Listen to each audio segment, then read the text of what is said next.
Hello students, आज का जो हमारा टॉपिक है वो है reflection of light. Reflection of light होता है, इससे पहले मैं एक बार रिफ्लेक्शन को आपको दोबारा बता देता हूँ। रिफ्लेक्शन हम इससे पहले सीख चुके हैं। रिफ्लेक्शन क्या होता है कि जब लाइट रेज एक मीडियम में आई और टकरा के वापस उसी मीडियम में चली गई तो उसे बोलते हैं हम बेटा रिफ्लेक्शन। रिफ्लेक्शन। तो लेकिन हम यहाँ पे किसकी बात कर रहे हैं? रिफ्रैक्शन की। रिफ्लेक्शन क्या होता है? जब जिस मीडियम में आई उसी मीडियम में वापस, जैसे मैं एक मिरर में देखता हूँ तो लाइट रेज मिरर से टकराई और एयर में ही वापस आई, एयर से तो गई थी और एयर से ही वापस आ गई। तो इस तरीके के मीडियम, इस तरीके के, इसको बोलते हैं रिफ्लेक्शन ऑफ लाइट। अब हम बात कर रहे हैं रिफ्रैक्शन। बेटा देखिए, रिफ्लेक्शन क्या होता है? जब लाइट रेज एक मीडियम से दूसरे मीडियम में चली जाती हैं। जैसे मैं बेटा, जैसे मुझे टब में मेरे को देखना है तो आप देखें, पहले तो मेरी लाइट रेज एयर में है और फिर किस में है? वाटर में चली गई। पहले कौन सा मीडियम था? एयर, और फिर कौन सा मीडियम हो गया? वाटर। तो जब मीडियम बदल जाता है तो बेटा उसको बोलते हैं रिफ्रैक्शन ऑफ लाइट। अब रिफ्रैक्शन ऑफ लाइट किसे बोलते हैं? कि जब लाइट रेज एक मीडियम से दूसरे मीडियम में जाती है, मान लीजिए एयर से चली गई वाटर में, एयर से चली गई ग्लास में, ग्लास से चली गई वाटर में, तो तब एक मीडियम से दूसरे मीडियम में जब लाइट रेज जाती हैं तो वो क्या हो जाती हैं? बैंड हो जाती हैं। वो क्या हो जाती हैं? बैंड हो जाती हैं। और उस बैंड होने को ही बेटा क्या बोलते हैं? Refraction of light. जैसे हम इसको बोल सकते हैं कि जब भी लाइट रेज एयर से वाटर में जाएगी तो वो क्या हो जाएगी? बैंड हो जाएगी। और बैंड होने को ही हम इस पूरे प्रोसेस को हम क्या बोलते हैं? Refraction of light. याद रखना है, रिफ्रैक्शन ऑफ लाइट। अब देखो, रिफ्रैक्शन ऑफ लाइट होता क्यों है? Refraction of light due to the change in the speed of light. अच्छा, रिफ्रैक्शन में हम वो क्या बोल रहे हैं कि वो क्या हो जाएगी? बैंड हो जाएगी। अब वो बैंड क्यों होती है? ये बैंड होती है क्योंकि उसकी स्पीड में, लाइट रेज की स्पीड में क्या हो जाता है? चेंजेस आ जाते हैं। जब भी लाइट रेज एक मीडियम से दूसरे मीडियम में जाएगी तो वो क्या हो जाती है? बैंड हो जाती है। और बैंड क्यों हो जाती है? क्योंकि उसकी स्पीड में क्या आ जाते हैं बेटा? चेंजेस आ जाते हैं। अब उसकी स्पीड में चेंजेस क्यों आते हैं, किस तरह से आते हैं, तो ये बात समझ में आई। अभी एक बात समझ में आई कि कोई भी reflection of light due to the change in the speed of light on going from one medium to another medium, कि जब भी लाइट रेज एक मीडियम से दूसरे मीडियम में जाती है तो वो बैंड हो जाती है। और बैंड क्यों हो जाती है? Because the reason of the speed of light change, क्योंकि speed of the light change हो जाती है। देखिए, अब हम दो तरीके के मीडियम पढ़ेंगे। एक तो पढ़ेंगे ऑप्टिकली रेयर मीडियम और ऑप्टिकली डेंसर मीडियम। तो ऑप्टिकली रेयर मीडियम क्या होता है? जैसे बेटा ऐसी मीडियम जिसमें लाइट की स्पीड ज़्यादा होती है, ऐसा मीडियम जिसमें लाइट की स्पीड ज़्यादा होती है उसको बोलते हैं रेयर मीडियम। बेटा देखिए, जैसा कि हम एक सिंपल सा एग्जाम लेते हैं। कोरोना काल में अभी एक्चुअली में लॉकडाउन चल रहा था, लॉकडाउन चल रहा है। इस कंडीशन में कोई भी व्हीकल रोड पे नहीं चल रहा, ठीक है? तो रोड बिल्कुल एकदम खाली है। यदि मेरे को बाइक चला के जाना है, बाइक चला के जाना है तो किसी भी पर्सन को कहीं जाना है तो वो तेजी से बाइक चला सकता है क्योंकि रास्ते में कोई भी उसको नहीं रोक रहा। तो जब भी रोड खाली होता है उसके पार्टिकल्स दूर दूर होते हैं, तो उस कंडीशन में स्पीड लाइट की क्या होती है? ज़्यादा होती है। जैसे बेटा एयर में पार्टिकल्स क्या होते हैं? दूर दूर होते हैं, तो उसकी स्पीड क्या होगी लाइट की? एयर में ज़्यादा। तो जिसमें लाइट की स्पीड ज़्यादा होती है उस मीडियम को बोलते हैं रेयर मीडियम।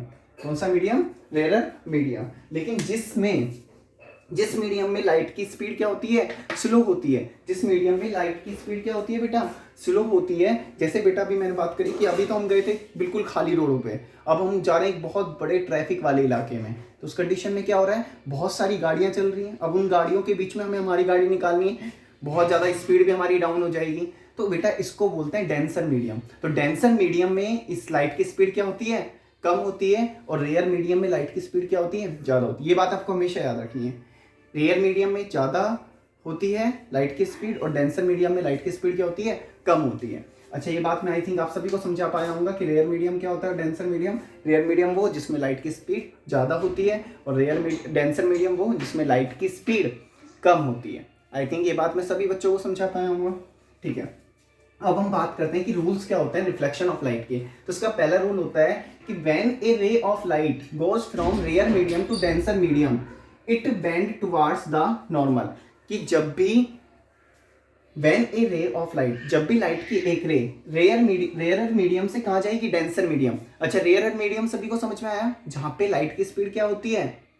लाइट की स्पीड ज़्यादा होती है। और डेंसर मीडियम जहाँ लाइट की स्पीड कम होती है। तो जब भी लाइट की रे रेयर मीडियम से डेंसर मीडियम में जाएगी तो वो क्या होती है?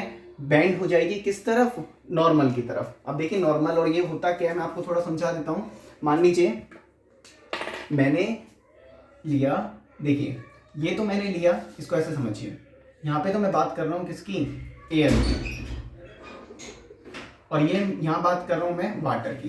तो आपको पता है लाइट की स्पीड किस में ज़्यादा होगी, एयर में पार्टिकल्स बहुत दूर दूर होंगे और वाटर में पार्टिकल्स पास पास होंगे, तो लाइट की स्पीड एयर में ज़्यादा है। तो एयर कौन सा मीडियम हो गया, रेयरर, और मैं इसको रिप्रेजेंट कर रहा हूँ स्मॉल आर से। समझ पा रहे हैं ना, रेयरर का मतलब क्या है, स्मॉल आर, ठीक है, या फिर आप पूरा ही लिख लीजिए एक बार, रेयरर, ठीक है। लेकिन और वाटर क्या हुआ, इसके पार्टिकल्स बहुत पास पास हैं, तो इसको हम बोल देंगे डेंसर मीडियम,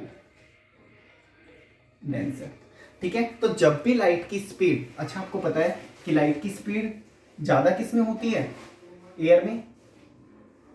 तो जब भी लाइट की स्पीड एयर में ज्यादा होती है, ये बेटा मैंने लिया है नॉर्मल। नॉर्मल क्या होता है, आपको काफी बार बता चुका हूं, जो भी किसी सरफेस के 90 डिग्री पे जो लाइन होती है उसको हम क्या बोलते हैं, नॉर्मल। तो मान लीजिए ये कोई लाइट की रेज आ रही है रेयर मीडियम से, तो जैसे अब ये लाइट की रेज इसमें से पार होगी, वाटर में घुसेगी, तो जैसे ही वाटर में एंटर होगी तो बेटा ये क्योंकि इसकी स्पीड यहाँ पे तो ज्यादा है, लेकिन यहाँ पे इसकी स्पीड क्या हो जाएगी, कम हो जाएगी, और बेटा इसकी स्पीड कम होने से ये नॉर्मल की तरफ क्या हो जाती है, झुक जाती है। तो देखो मैंने लिखा है बेंड टुवर्ड्स द नॉर्मल। जब भी ये रेयर मीडियम से कोई भी लाइट रेस डेंसर मीडियम में जाती है तो किस तरफ झुक जाती है, नॉर्मल की तरफ झुक जाती है। तो इसका क्या होता है, पहला रूल होता है। अब बेटा हम बात करते हैं सेकंड रूल की, कि जब भी लाइट की रेज, अब मान लीजिए यहाँ पे हम ले रहे हैं वाटर, ठीक है, वाटर, और यहाँ पे हम ले रहे हैं एयर। अब लाइट की रेज कहां से आ रही है, वाटर से आ रही है, लाइट करिए कहां से आ रही है, वाटर से, ठीक है, लाइट की रेज वाटर से आ रही है। और यहाँ पे वाटर कौन सा मीडियम है, आपको पता है वाटर कौन सा मीडियम है एयर के कंपेयर में, डेंसर, क्योंकि वाटर के पार्टिकल एयर के कंपेयर में ज्यादा पास पास होते हैं, तो ज्यादा पास पास होंगे तो लाइट की स्पीड कम होगी। एयर कौन सा मीडियम है, रेयरर मीडियम है, ठीक है। तो लाइट की रेज जब वाटर से कहां पे आएगी, एयर मीडियम में आएगी, तो बेटा वो क्या हो जाएगी, अच्छा जो तो जैसे ही when a ray of light goes from denser to rare medium, ये डेंसर मीडियम है और ये रेयर मीडियम है, जब भी लाइट की रेज डेंसर से रेयर मीडियम में जाती है तो वो नॉर्मल से दूर हट जाती है, तो वो इसके पास आने की बजाय क्या हो जाती है, इस ऐसे तो जाएगी नहीं, क्योंकि फर्क तो पड़ेगा, स्पीड का फर्क पड़ेगा, और स्पीड का फर्क पड़ेगा तो बेटा वो क्या हो जाएगी, नॉर्मल, ये आपकी होती है नॉर्मल लाइन, और इससे दूर हट जाती है, इससे थोड़ी सी दूर होके जाती है। जानी तो ऐसे चाहिए थी, लेकिन यहाँ पे स्पीड चेंज हो गई, तो स्पीड चेंज होने के कारण वो इससे नॉर्मल से दूर हट गई। तो आई थिंक बेटा ये दोनों रूल मैं एक बार दोबारा रिवाइज कर देता हूँ, क्योंकि इनकी बहुत इंपॉर्टेंस है, हमें बहुत इंपॉर्टेंस। तो दोबारा समझिए, जब भी लाइट की रेज एयर से वाटर में जाएगी, तो एयर को कौन सा मीडियम हो गया, रेयर, और वाटर कौन सा हो गया, डेंसर। जब भी रेयर मीडियम से कोई भी लाइट की रेज डेंसर मीडियम में जाएगी तो वो नॉर्मल के पास आ जाती है, नॉर्मल के पास आ जाती है, और हमने लिखा है बेंड टुवर्ड्स द नॉर्मल। लेकिन जब भी लाइट की रेज डेंसर मीडियम से रेयर मीडियम में जाएगी, जैसे मान लीजिए वाटर से एयर में जाएगी, तो बेटा वो क्या हो जाती है, नॉर्मल से दूर हट जाती है, नॉर्मल से दूर हट जाती है। आई थिंक ये बात बेटा मैं सभी को समझा पाया होगा, ठीक है। इसी के साथ आप यदि नोट करना चाहे तो नोट कर लें, बाकी मैंने आपको जो PDF डाली हुई है उसमें इसकी पूरे नोट्स आपको दिए हुए हैं, ठीक है। तो बेटा मैं इसके बाद बात करता हूँ, इसे मैं रेज करता हूँ, ये दोनों रूल उम्मीद करता हूँ आप सभी को समझ में आए।